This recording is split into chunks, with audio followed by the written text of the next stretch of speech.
Welcome to the Best Small Business Show. It is always great to be in the studio with BJ Flagg. Thanks, Rich. I appreciate that. We are ready to get into the trenches today.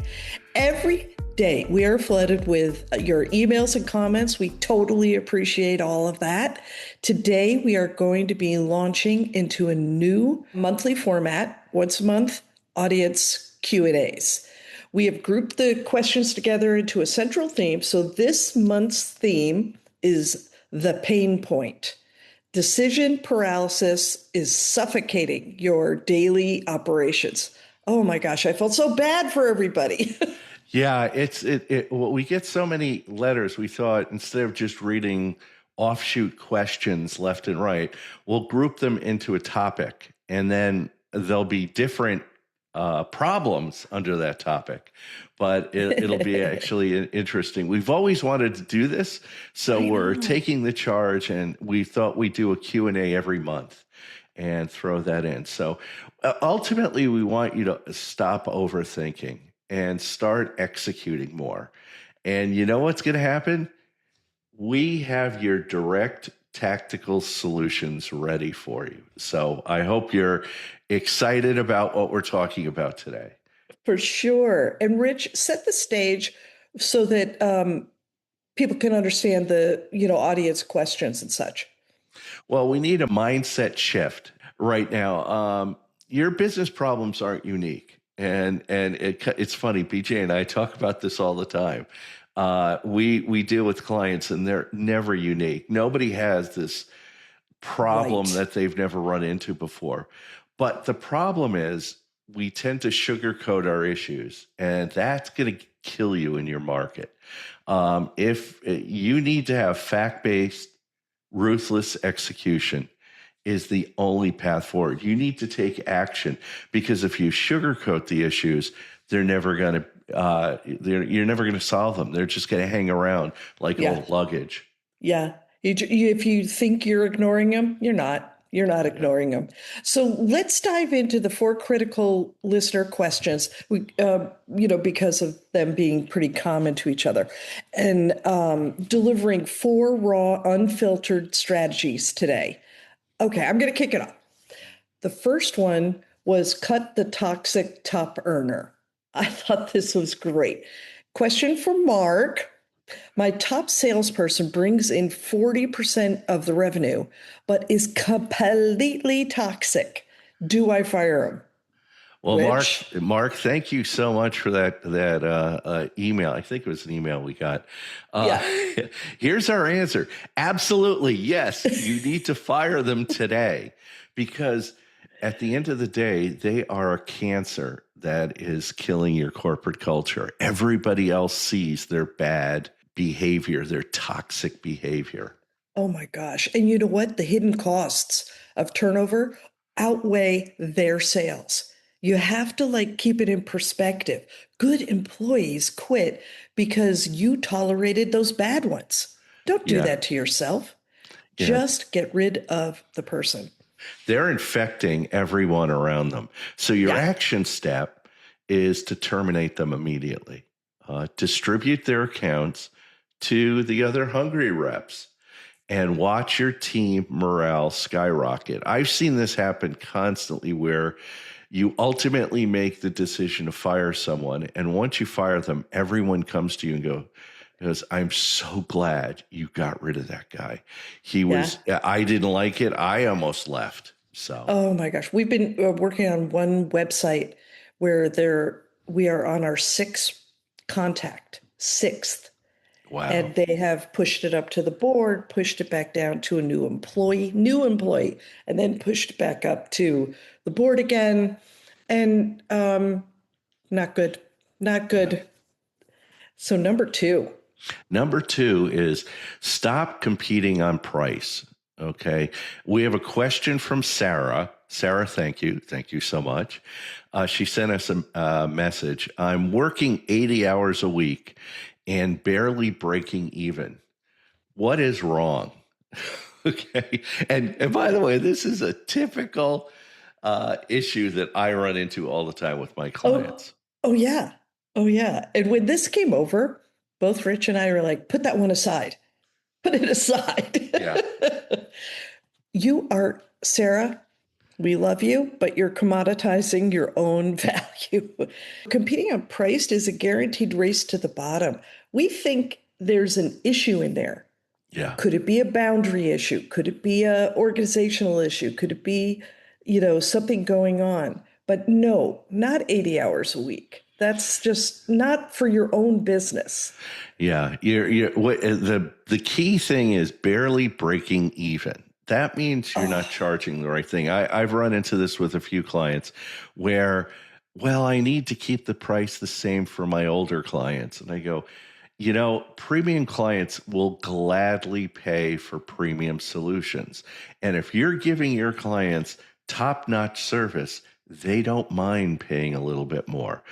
Bargain hunters are going to drain your time and energy. And you're going to know the minute you raise your rates, you're going to know the bargain hunters, the people that don't appreciate your work. They just look at you as a workhorse. And you know yeah, what? Those are clients you don't want. exactly.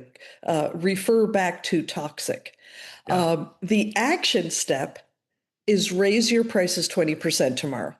Yeah. You will lose all the bad clients and you're going to regain your margins and your sanity.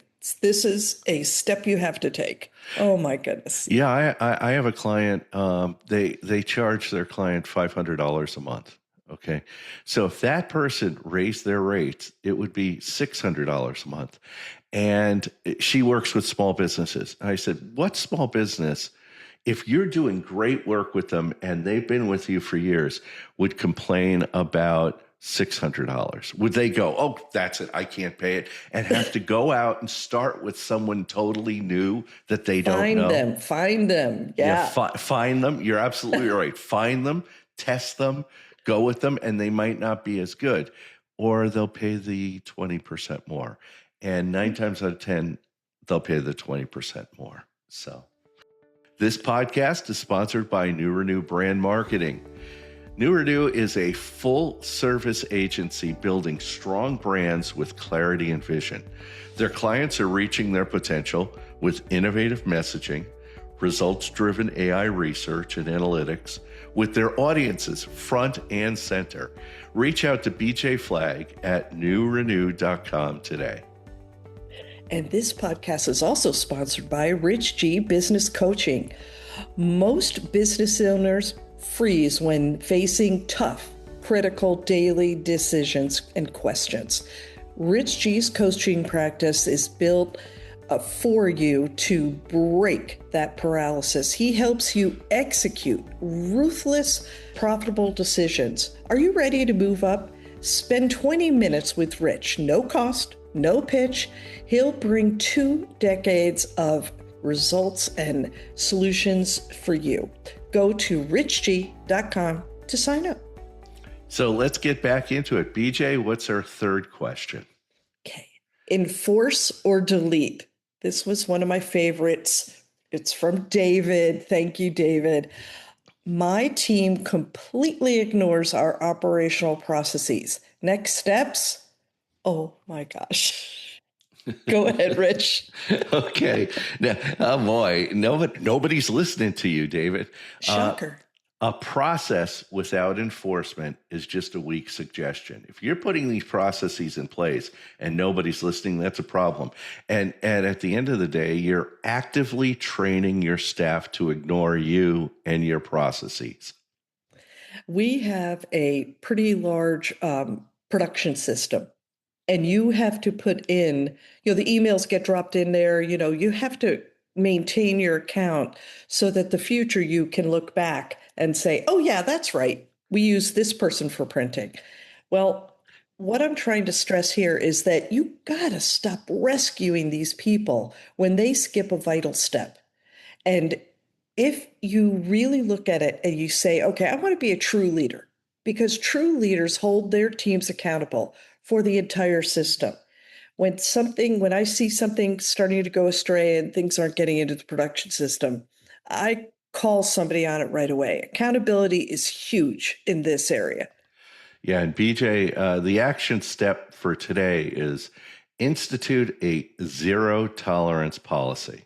Okay. One verbal warning, then formal write ups, and bring it out in front when you're having a status meeting with your entire team. Say, hey, Tom, you're not filling out the forms correctly.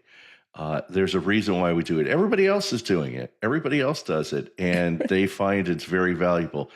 I understand you're a busy person, a busy bee, but you need to do it. Yeah. And you got to be tough about it and call it right away. That's Yeah. one you do not want to have linger, Rich. Well, number 4, our last one, is build to sell now. And this is one that BJ, we've talked about this a number of times in our podcast over the last 8 years. This is a question from Elena. Elena, I don't know. I worked with an Elena. This might be the same Elena. When should I actually start preparing my business exit strategy? This, God.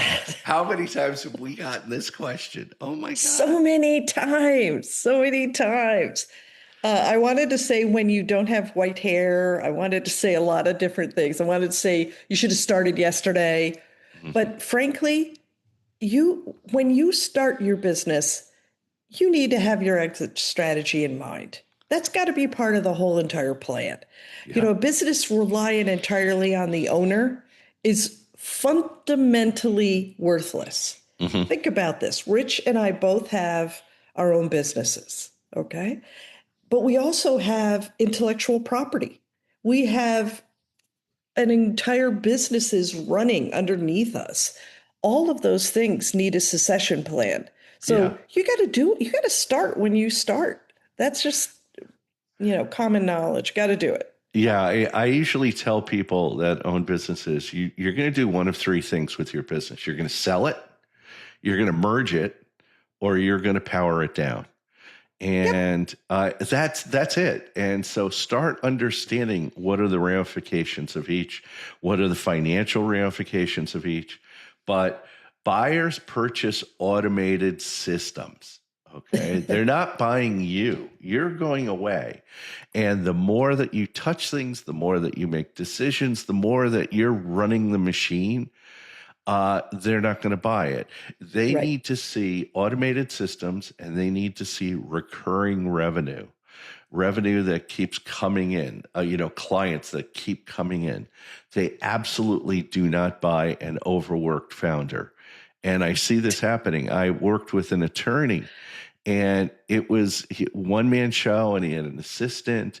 And I kept saying, you're getting older. You want to bring someone on to ultimately want to buy your practice, because you have all these clients, you have recurring revenue, you have systems in place.